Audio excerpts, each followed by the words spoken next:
एक दिन शाम का समय, प्रदोष का दिन, प्रदोष काल, भगवान देव अधिदेव महादेव माँ जगतजननी पार्वती जी के साथ में भ्रमण कर। देखिए, अगर प्रदोष का व्रत नहीं कर सकते, प्रदोष के दिन आप व्रत नहीं कर सकते, मान लो आपसे भूखा नहीं रहा जाए, प्रदोष का व्रत नहीं कर सकते, प्रदोष के दिन आप भूखे नहीं रह सकते, मंदिर भी नहीं जा सकते,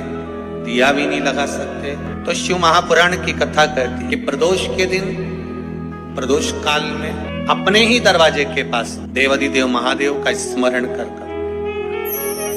लक्ष्मी की वृद्धि के, कार्य सिद्धि के, संपदा को प्राप्त करने के लिए आप अपने ही दरवाजे के पास में एक दीप लगा सकते। कौन से दिन? प्रदोष। उससे 1000 गुना शिवलिंग में बल की प्राप्ति होती है।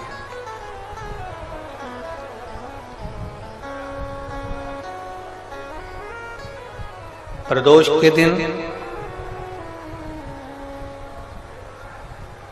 यदि आपको कहीं से शमी पत्र मिल जाए, प्रदोष के दिन यदि कहीं से आपको शमी पत्र मिल जाए और प्रदोष काल में, प्रदोष का जो समय होता है, शाम का जो समय होता है प्रदोष काल, 4 प्रदोष 5 प्रदोष आप कर देखिएगा कि आपका कोई काम है, कोई नौकरी के लिए आप अप्लाई कर रहे हैं, कोई समस्या बड़ी विकट आ गई है, कोई तकलीफ, बड़ा गला पकड़ रहा है बेटा, कोई तकलीफ विकट आ गई है, कोई समस्या विकट आ गई है, प्रदोष के प्रदोष काल में अगर एक शमी पत्र भी आप घर के शिवलिंग को, अब ये करने के लिए आपको मंदिर के शिवलिंग नहीं जाना, अपने घर में जो शिवलिंग, चाहे वो स्फटिक का हो, पारद का हो, कंकर शंकर का हो, लकड़ी का हो, जो शिवलिंग तुम्हारे घर में, कांच का हो, चाहे वो नर्मदा के कंकर का हो, नर्मदेश्वर हो, पाषाण का हो, जो शिवलिंग, चांदी का हो, सोने का हो, तांबे का हो, पीतल का हो, जो शिवलिंग तुम्हारे,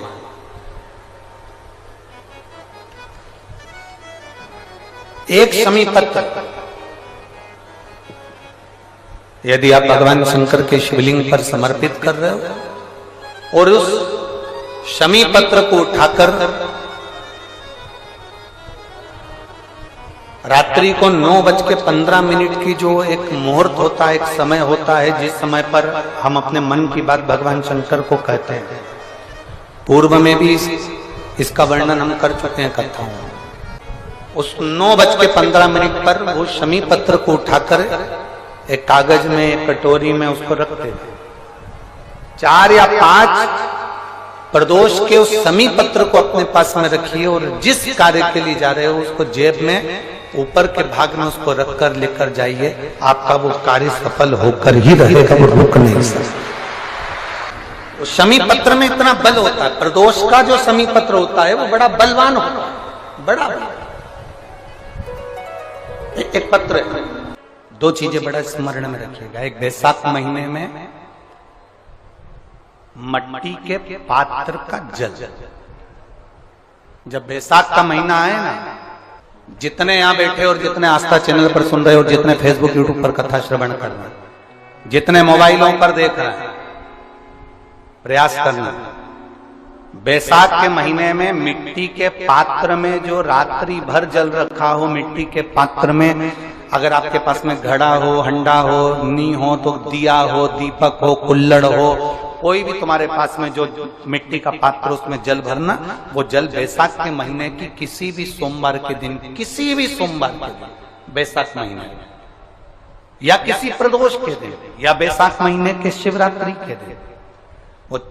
मिट्टी के पात्र का जल अपने घर के प्रत्येक व्यक्ति का स्पर्श कराकर उस मिट्टी के पात्र के जल को तांबे के पात्र में डाल लीजिए और घर के प्रत्येक व्यक्ति का स्पर्श करा लीजिए। और शंकर भगवान पर कुंदकेश्वर महादेव के नाम से समर्पित करिए। कुंदकेश्वर महादेव। कभी जीवन में पीछे पलट कर देखने की जरूरत नहीं पड़ेगी, आप उन्नति की सीढ़ी की ओर बढ़ते चले जाओ। किसी भी प्रदोष के दिन, प्रदोष काल में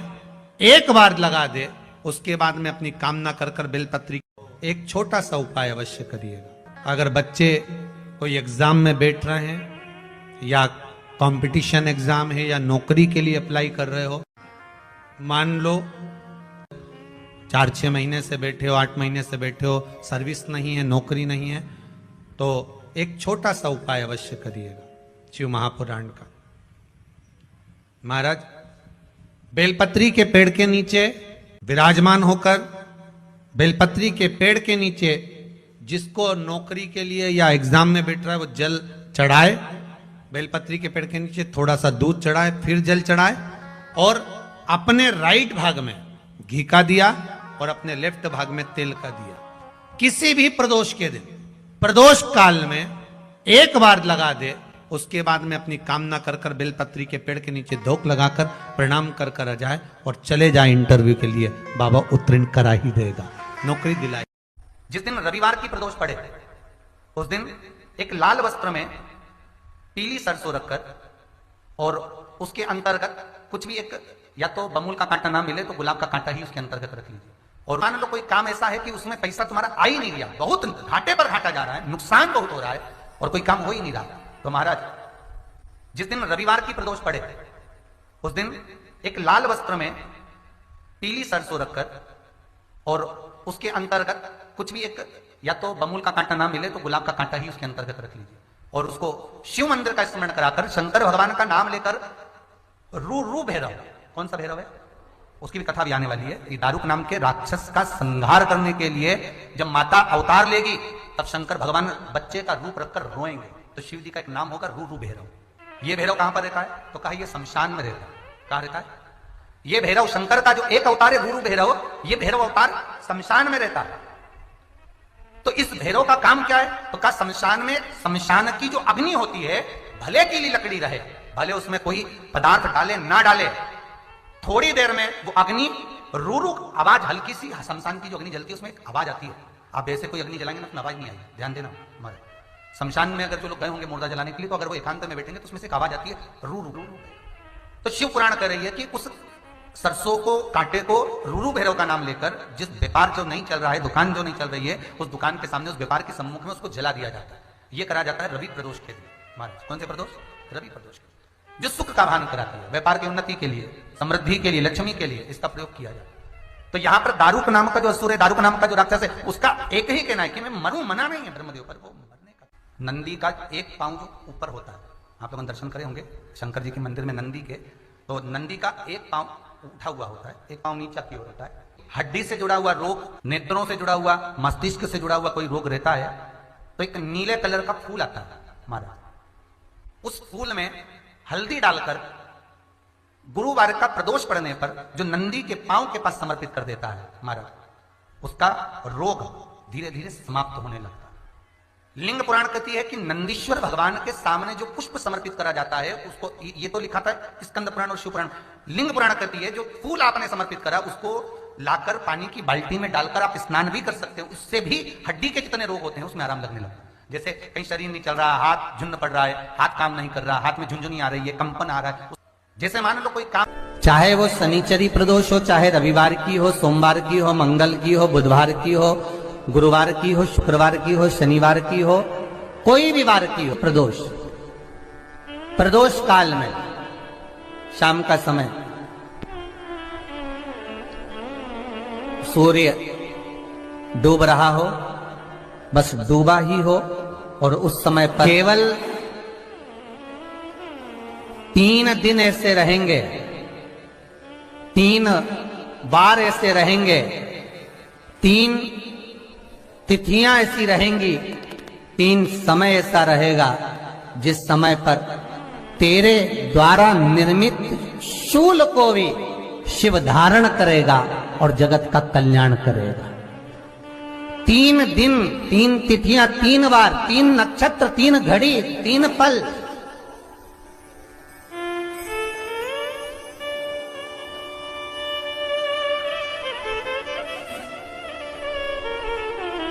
जिसमें बाबा शूल भी धारण करते हैं, और शूल अकेले धारण नहीं करते महाराज। जो धतूरा होता है ना, दर्शन करें धतूरे के, कांटे कांटे सा होता है धतूरा, तो वो धतूरे के साथ में बाबा शूल धारण करते हैं, बेलपत्री के शूल को। ये बहुत बहुत आनंदमय कथा है महाराज जी। जिसके जीवन में हमेशा कांटे ही मिले हैं। बेटी बड़ी हुई तो घर में मायके में दुख देखा, और मायके से गई ससुराल में तो ससुराल में दुख देखा। ससुराल में भी दुख देखने के बाद में भी पति को बहुत कुछ काम खुलवाया, बहुत धंधे खुलवाए, नौकरी लगवाई, पर वो पति बार बार छोड़ कर आ गया, बार बार तकलीफ भोग रहा है, बार बार कष्ट भोग रहा है।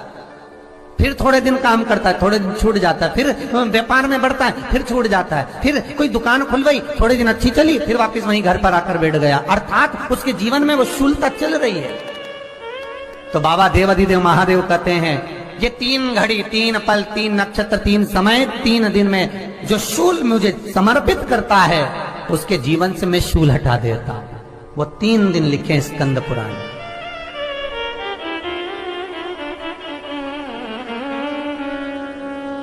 महाराज बैसाख महीने में जो प्रदोष आती है, बैसाख के महीने में बहुत ध्यान से सुनना भाई, जो अपनी जिंदगी से बहुत तंग आ गए हो, परेशान हो गए हो, कष्टमय जीवन जी रहे हो, बहुत दुखी हो गए हो, उनके लिए ये स्कंद पुराण का चरित्र फिर मिले ना मिले, आप प्रेम से सुन लो भाव से। पहला, बैसाख महीने की प्रदोष, चाहे वो शनिचरी प्रदोष हो, चाहे रविवार की हो, सोमवार की हो, मंगल की हो, बुधवार की हो, गुरुवार की हो, शुक्रवार की हो, शनिवार की हो, कोई भी वार की हो, पर बैसाख महीने की प्रदोष,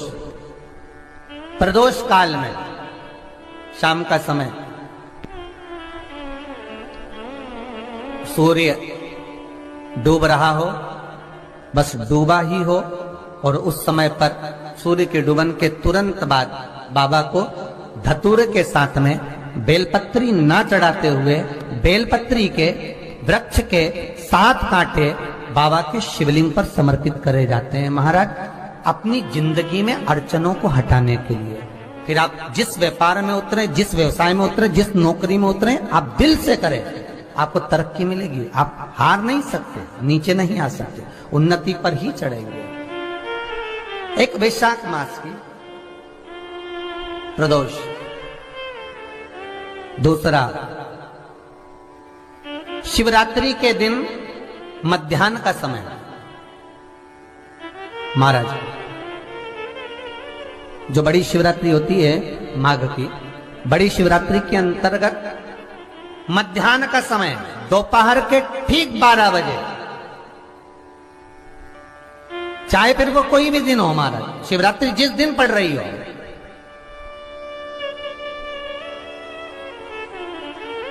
उस दिन भी धतूरे के साथ बाबा को 7 कांटे बेलपत्री के वृक्ष के समर्पित होते हैं महाराज। इसमें आप ये वाले जो कांटे हैं, जो शिवरात्रि के दोपहर 12 बजे वाले हैं, अगर कोई मदिरा पीने वाला हो, व्यसन में डूबने वाला हो, कोई जुआ खेलने वाला हो, कोई गलत वैश्यावृत्ति करने वाला, या अपने मार्ग से विचलित कोई व्यक्ति है, उसके लिए भी ये कांटे बहुत काम आते हैं महाराज। दूसरा, पार्वती तेरे द्वारा तेरे नयन अश्रु से जो प्रगटा हुआ बेल का वृक्ष है, द्वितीय शूल मैं वहां धारण करता हूं, तृतीय शूल, तीसरा शूल जो वर्णन करा गया महाराज। भगवान श्रावण के महीने में जो भी दूसरा सोमवार पड़े, जो भी पड़े,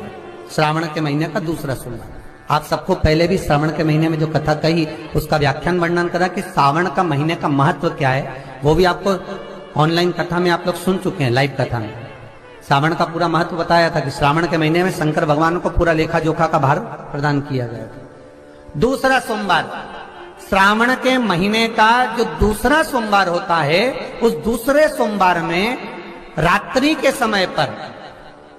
अर्थात शास्त्र अब घड़ी और पल का स्मरण करेंगे तो रात्रि के बजेंगे 10 से 12 बजे महाराज, 10 से 12 के बीच में धतूरे के साथ बाबा को शूल समर्पित होता है महाराज। ये भी हमारी बाधाओं को, हमारी तकलीफों को, व्यापार व्यवसाय के लिए, नौकरी सर्विस के लिए, बहुत सारे एग्जाम में आप बैठ लिए, गवर्नमेंट एग्जाम के लिए बैठ लिए, नहीं हो रहा, ये 3 बार मेरे शंकर को बेलपत्री के वृक्ष के शूल समर्पित होते हैं, उसका आनंद पाना। मेरी जीजियों, 2 चीजें बड़ा स्मरण में रखिएगा। एक बैसाख महीने में मट्टी के पात्र का जल, अभी क्या चल रहा है? फागुन। अभी क्या चल रहा है? फागुन। जब बैसाख का महीना आए ना,